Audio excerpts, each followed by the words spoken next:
سبيل الدموع سبيل مريح تنهدى يا صاحي كي تستريح وبث الدعاء الخفي الصريح يسعك الفضاء الرحيب الفسيح سبيل الدموع سبيل مريح تنهدى يا صاحي كي تستريح আসসালামু আলাইকুম সম্মানিত ভিউয়ার্স, আজকে আমি আপনাদেরকে দেখাবো কভার টিপ কিভাবে সাইজগুলো কিভাবে বাইর করতে হয়।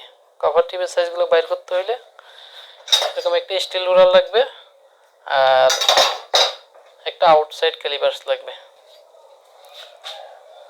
আমরা কভার টিপের সাইজগুলো বাইর করব। এবার কিভাবে কভার টিপের সাইজগুলো বাইর করার সহজ পদ্ধতি, তাহলে আমাদের এখানে স্কেলে 1 ইঞ্চিকে 16 ভাগ করা হয়েছে। আমি এখানে একটাকে 1 ইঞ্চিকে 16 ভাগ করছি। তাহলে আমরা আমাদের এখানে এই পাশ থেকে এই পাশ পর্যন্ত গোনার সময় প্রথমটা বাদ দিয়ে দিতে হবে, লাস্টের ঘরটা হিসাব করতে হবে। তাহলে আমার এখান থেকে এতটুকু পর্যন্ত 17টা ঘর, আমরা গোনার সময় এক ঘর বাদ দিয়ে তারপর থেকে লাস্টের ঘরটা হিসাব করব। এবার আমাদের কভার টিপের সাইজগুলো সবগুলো এখানেই আছে। আমরা কভার টিপগুলো রেফ্রিজারেশন এন্ড এয়ার কন্ডিশনে ব্যবহার করা হয়।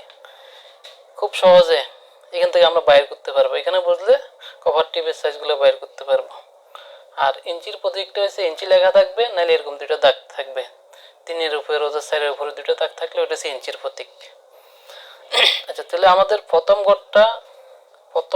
2 নাম্বার ঘরটা 1 নাম্বার ঘর হিসেবে ধরবো। তাহলে এটা 16 ভাগের 1 ভাগ। 16 ভাগের 1 ভাগ মানে এটা ইংলিশে হচ্ছে 160। তাহলে এটা উপরে অথবা নিচে যে কোনো একটা বেজোড় সংখ্যা যদি থাকে তাহলে এখানে আর কাটাকাটি যাবে না, সেজন্য আমরা এটা 160 বসাই দিব। 2 নাম্বার ঘরটা হচ্ছে 18। এবার কিভাবে 18, তাহলে আমরা বাইর করব 2 আর এখানে 1 ইঞ্চিকে 16 ভাগ করা হয়েছে। তাহলে আমরা 16টা সবসময় নিচে রাখবো। আর আমরা এখানে গোনার সময় 2 নাম্বার ঘরটা হচ্ছে এখানে 2 বসাইলাম। বসানোর পর আমি 16টা 8 দিয়ে কাটবো। 8 দুগুণে 16, 2 দিয়ে 8 বাজ যায়। তারপরে 2 এর মধ্যে 1 বাজ যায়। তাহলে আমরা এখানে পাইছি 18, সেজন্য 2 নাম্বার ঘরটা হবে 18 ইঞ্চি। 3 নাম্বার ঘরটা, এবার আমরা আরেকটু জিনিস বুঝি।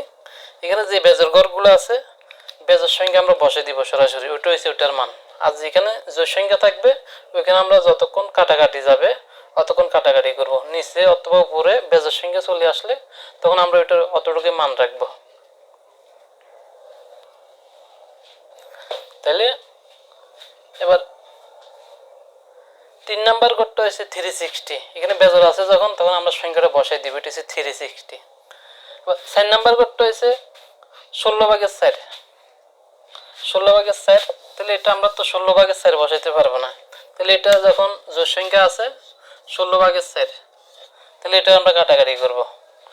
কাটাকাটির পর যে সংখ্যাটা আসবে তখন আমরা এখানে এটা বসাইতে পারবো। তাহলে 4 নাম্বার ঘরটা একটু 114। তাহলে এখানে পাইছি আমরা 16 ভাগের 4 ভাগ। তাহলে এটা যদি আমরা কাটাকাটি করি 8 দুগুণে 16, 2 দুগুণে 4, এখনো জোড় সংখ্যা আছে, তাহলে এটারে যতক্ষণ বেজর আসবে না, যে কোনো একটা বেজর আসবে না, বেজর আরও কাটাকাটি যাবে। এটা 8টা 4 দিয়ে কাটবো, 4 বাজ যাবে। 4 দুগুণে 8, আর 2টা একবার কাটবো, 2 একে 2। তখন 4 নাম্বার করতে হচ্ছে 14। এভাবে যতগুলো আছে আমরা এটা এভাবে বাইর করে নিব। তারপরে 5 নাম্বার করতেছে বেজের সংখ্যা আছে 560। তাহলে এটা আর কাটাকাটি যাবে না, এটা সরাসরি বসে যাবে। 6 নাম্বার ঘরটা হয়েছে 16 ভাগের 6 ভাগ। তাহলে এটা কাটাকাটি করলে 38 আসে। 7 নাম্বারটা 760, তাহলে এটা 760 বসে যাবে। 8 নাম্বার ঘরটা 16 ভাগের 8, এটা কাটাকাটি করলে 12 হয়, মানে 1 ইঞ্চির অর্ধেক। তারপর 9 নাম্বার ঘরটা হচ্ছে 960। এখানে কোনো কিছু বসানো যাবে না, আর বেজের সংখ্যা বসে যাবে 960। তারপরে 10 নাম্বার ঘরটা হচ্ছে 16 ভাগের 10। 16 ভাগ 10টা কাটাকাটি করলে 58 আসে। তারপর 11 নাম্বার ঘরটা এখানে আর কাটাকাটি যাবে না, সরাসরি মান বসে যাবে 1160। তারপর 12 নাম্বার ঘরটা হচ্ছে 34। 16 ভাগের 12 কাটাকাটি করলে 34। তারপরে 13 নাম্বার ঘরটা হয়েছে 30/60, এখানে আর কাটাকাটি যাবে না। 14 নাম্বারটা হয়েছে 7/8, 16 ভাগের। আবার 15 নাম্বারটা হয়েছে কাটাকাটি যাবে না, ফিক্সড 15/16। এবার লাস্টের ঘরটা হয়েছে 1 ইঞ্চি।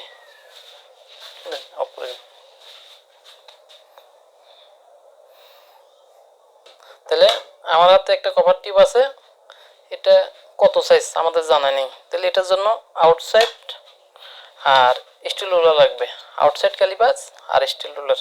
তাহলে এটা কীভাবে মাপতে হবে কভার টিপের সাইজটা বের করতে হলে?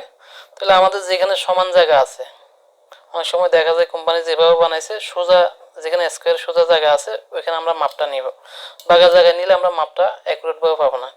তাহলে আমাদের এখানে সোজা আছে, তাহলে আমি আউটসাইডটা এখানে আস্তে আস্তে খোলাও যাবে, এটারে আবার লাগানোও যাবে। তাহলে এটারে আমার যতটুকু পর্যাপ্ত পরিমাণ এখানে যখন আসবে, এটারে আমরা টাইট লুজ দিয়ে এটারে এভাবে করে নেব। এখন এটারে আমরা স্কেলে নিয়ে যাব।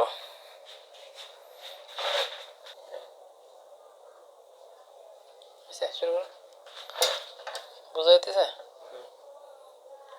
তাহলে এখানে আমরা যেকোনো একটা ঘরে বসাতে পারবো। এখানে প্রত্যেকটা ইঞ্চের ঘরগুলা প্রত্যেকটা জায়গায় 1 ইঞ্চিকে 16 ভাগ করছে।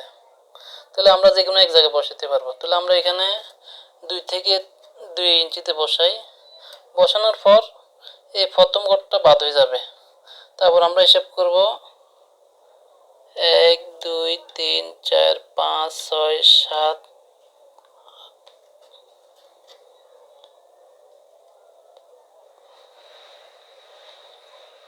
1 2 3 4 5 6 7 8 9 10।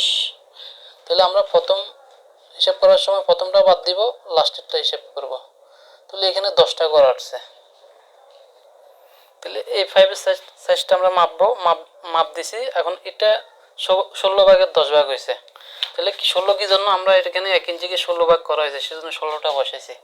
আর 10টা কি আমরা স্কেল থেকে আউটসাইড দিয়ে এই জায়গাটার পরিমাণ হচ্ছে 10টা দাগ। তাহলে 16 ভাগের 10 ভাগ, 16 ভাগের 10 ভাগ। তাহলে আমাদের এটা যদি 2 দিয়ে কাটি 8 বাজ যায়, 8 দুগুণে 16। এবার 10-এর যদি কাটি 2 দিয়ে কাটি 5 দুগুণে 10। তাহলে এটা এখন হয়েছে 5/8 ইঞ্চি। তাহলে 5/8 ইঞ্চি। তাহলে এই কভার টিপটা হয়েছে 5/8 ইঞ্চি। এবার আমাদের এখানে আমরা আগে বাইর করছি, এখানে এই 12 নাম্বার ঘরটা 10 নাম্বার ঘরটা হয়েছে 5/8 ইঞ্চি।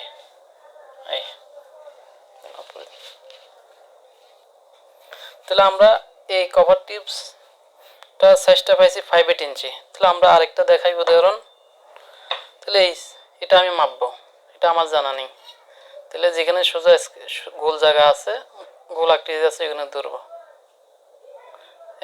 এভাবে বসাবো, একটু লড়াছাড়া দেখবো। তারপরে আমরা স্কেলে নিয়ে যাব।